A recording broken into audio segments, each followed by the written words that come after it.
Bom dia, vamos começar o show de hoje, com a história de hoje, que, se Deus quiser, que nos traga um pouco mais de inspiração a todos e cada um de nós. É o seguinte, Rav Hanach é o rabino do subúrbio de Givat Olga, em Hedera. Hedera é uma cidade mais ao baixo norte de Israel, e tem esse rabino lá, que há 14 anos, num esforço para unir sua congregação, ele propôs que todos se juntassem para um Shabbaton inspirador no Parque Hotel, na cidade de Natânia, para o Shabbat Agadol. Nada por acaso. Quando é o Shabbat Agadol? Não, daqui dois. Não esse, o outro. Ou seja, daqui dois Shabbatot vai ser Shabbat Agadol. O que é Shabbat Agadol? Então, primeiro que nada, Shabbat Agadol é o Shabbat antes de Pesach, onde lembramos o grande milagre. E o Shabbat Agadol tem, por um lado, uma inspiração para Pesach, mas, por outro lado, tem ao lado de que depende quantos dias antes de Pesach, é uma grande ajuda para as famílias. Por quê? Você vai no Shabbat no hotel, tem todo o kasher, então você pode tranquilamente kasherizar tua casa para Pesach antes desse Shabbat, entendeu? E a mulher tem menos pressão depois para preparar e tudo. Já a casa está kasher de Pesach antes, não tem problema nenhum, não é proibido.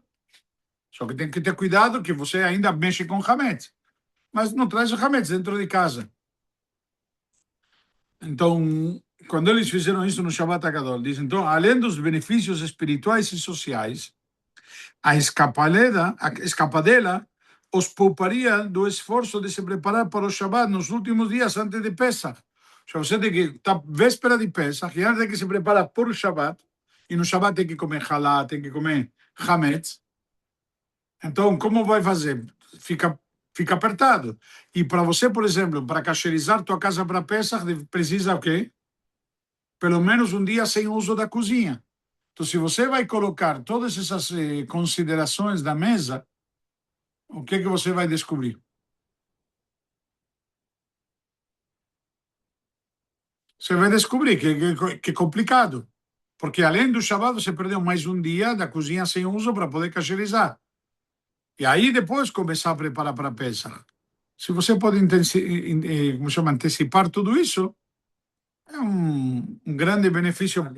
É um grande benefício. Então vamos lá. Então isso aqui pouparia do esforço de se preparar para o Shabbat nos últimos dias, antes de Pesach, e manter um olho de águia sobre as migalhas, porque ainda você vai ter, comeu halá, a criança pegou um pouco de halá e que caiu migalha por toda a sala. Então é um problema. Ou seja, cuidando ainda mais para que não tivesse nenhum menor traço de hametz. Ok? Seria aqui fermento ou alimentos misturados com fermento, cuja posse e consumo são proibidos durante Pesach em suas casas. Então, dessa maneira, fica muito mais fácil. Então, aqui o rabino queria o quê? O benefício espiritual de se inspirar, o benefício social e o benefício prático. Ok? Então, os membros da congregação ficaram encantados com a ideia.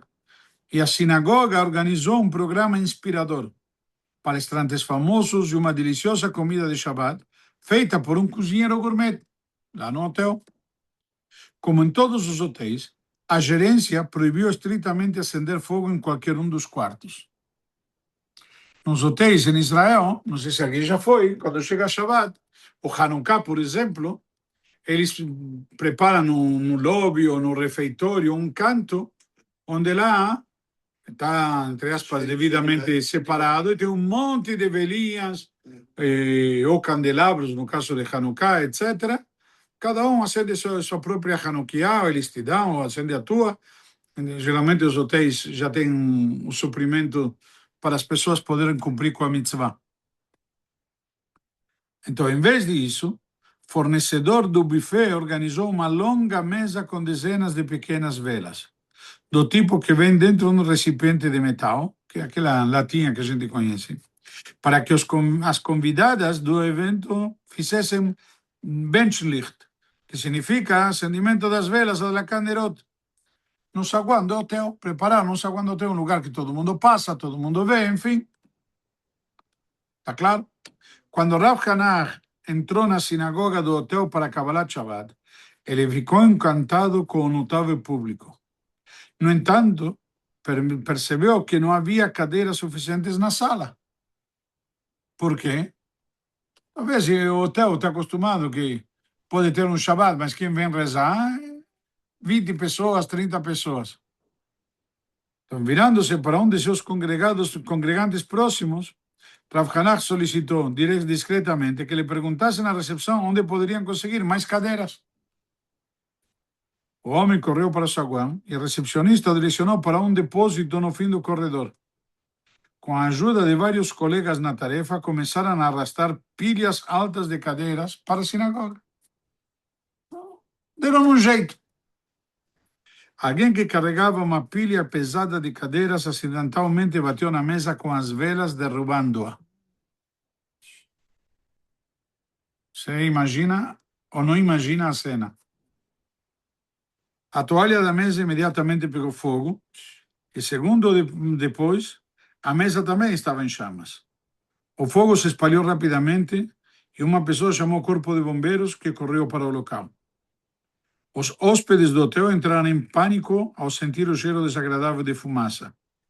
Mas, felizmente, o fogo não era muito grande e os bombeiros o apagaram imediatamente. Depois que o alvoroço se acalmou, um bombeiro se virou para um dos hóspedes e perguntou: "Posso perguntar onde vocês estão rezando neste Shabbat?" O homem respondeu que havia um shul no local e, para sua surpresa, o bombeiro pediu para se juntar ao minyan, que é o quórum mínimo de pessoas, de 10 homens. Claro, em nossa honra e prazer. Você salvou o Shabbat da gente. O hóspede respondeu: "Baruch haba", ou como se diria em árabe, tfaddal. Agradecendo timidamente, o bombeiro sentou num lugar ao fundo da sala e se juntou ao minyan. Pelo canto do olho, Rav Hanach percebeu que o homem parecia estar rezando do fundo do coração, já que lágrimas escorriam pelo seu rosto. Após Kabbalat Shabbat e Ma'ariv, que é a reza da noite, após o Kabbalat Shabbat e Arvit inspiradores, Rav Hanach se aproximou dele e disse gentilmente: "Hoje Shabbat, por que você está chorando? Está tudo bem?" O bombeiro respondeu: "Sou um judeu tradicional, rabino, mas geralmente não vou à sinagoga. Esta semana, no entanto, é o Yahrzeit, o aniversário de falecimento de meu pai. Eu queria dizer Kadish, que é a reza feita para a elevação das almas dos falecidos, mas como estava de plantão nesta noite e não a minha na central, não achei que seria possível. Na verdade, arranjei um substituto para mim, para que eu pudesse ir à sinagoga, mas no último minuto, meu amigo cancelou. Então, eu não tinha como não atender. Nesta noite, entrei na central dos bombeiros me sentindo desanimado e sussurrei a Deus: Hashem, quero muito dizer o Kadish para o Abba, para o meu pai. Nunca na minha vida perdi um Kadish, mas agora tenho o dever de permanecer na central. O que posso fazer? Então, recebi o chamado para o Parque Hotel e pulei no caminhão para apagar as chamas. Quando tudo acabou, de repente, notei pessoas religiosas do lado de fora, na rua. Muito mais do que um minyan. Perguntei aos meus amigos no caminho se eles poderiam esperar alguns minutos enquanto eu rezava e eles me disseram sem problemas. Com um sorriso, o bombeiro concluiu: "Quão maravilhosos são os caminhos de Deus. Ele trouxe seu grupo inteiro de cadeira e orquestrou este incêndio no Shabbat para que eu, que raramente rezo em um Beit Knesset, pudesse dizer o Kadish para meu pai. Percebe o quão valioso para ele é cada Kadish?" Quem falou tudo isso é o bombeiro. Já ele, nos olhos do bombeiro, Deus fez tudo isso para que ele pudesse dizer o Kadish que ele fazia questão. A história não termina aí. Algumas semanas depois, um rosto familiar apareceu no shul do Rav Hanach em Hadera.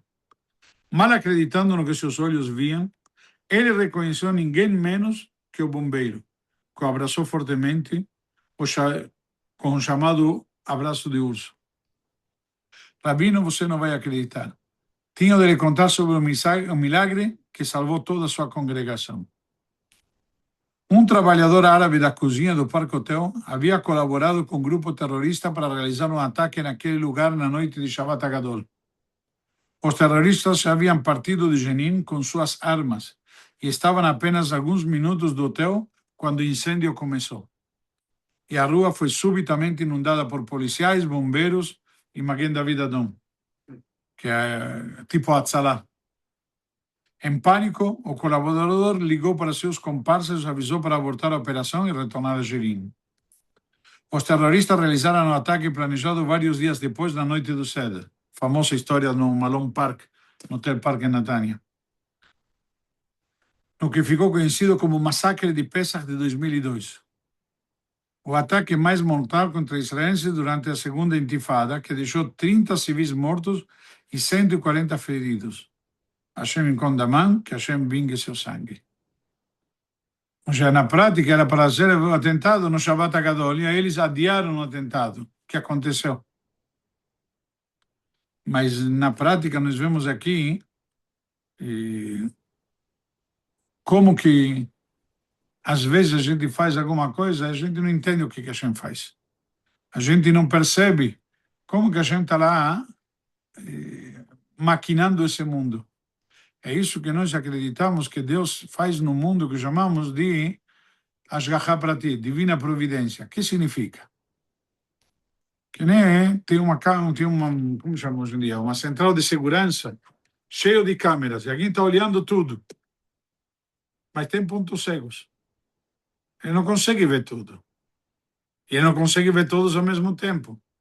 Hoje em dia estão se desenvolvendo sistemas de IA que ele vai eventualmente detectando, por exemplo, pode ter 1000 câmeras e ele detecta algo fora do comum nas câmeras, e aí essas imagens são as que são trazidas para frente do observador. Mas o que eu quero trazer aqui, na prática, é que a Kadosh Baruch Hu, distintamente, ele consegue sim enxergar todas as câmeras. Ele está vendo tudo. Ele está por trás orquestrando tudo o que acontece. Essa é uma grande lição para a gente parar e pensar e refletir. Tudo o que acontece, às vezes, mesmo a pessoa que derrubou a mesa e pegou fogo, você vai dizer o quê? É um acidente ou um shlimazel, se você é um pouco mais severo, certo? Você vai dizer o cara é um azarado, em português. Ou simplesmente descuidado. Você vai dizer, não, peraí, Hashem fez de propósito, porque esse pessoal tinha que sobreviver. Esse pessoal não tinha que acontecer nada com eles. Simples.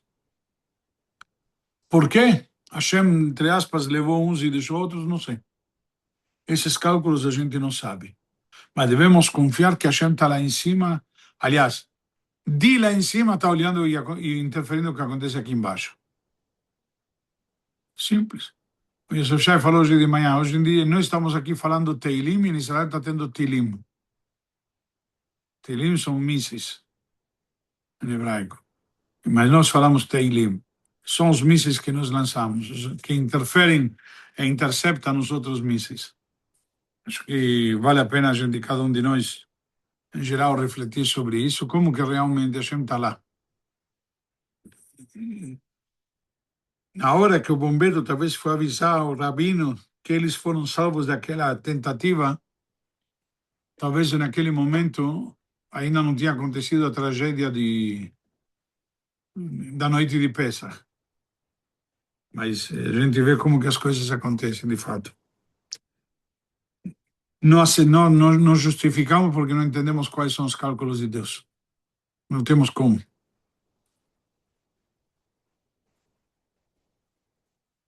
Uma outra história, aproveitar.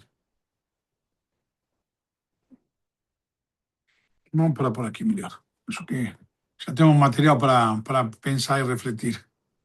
Um bom dia.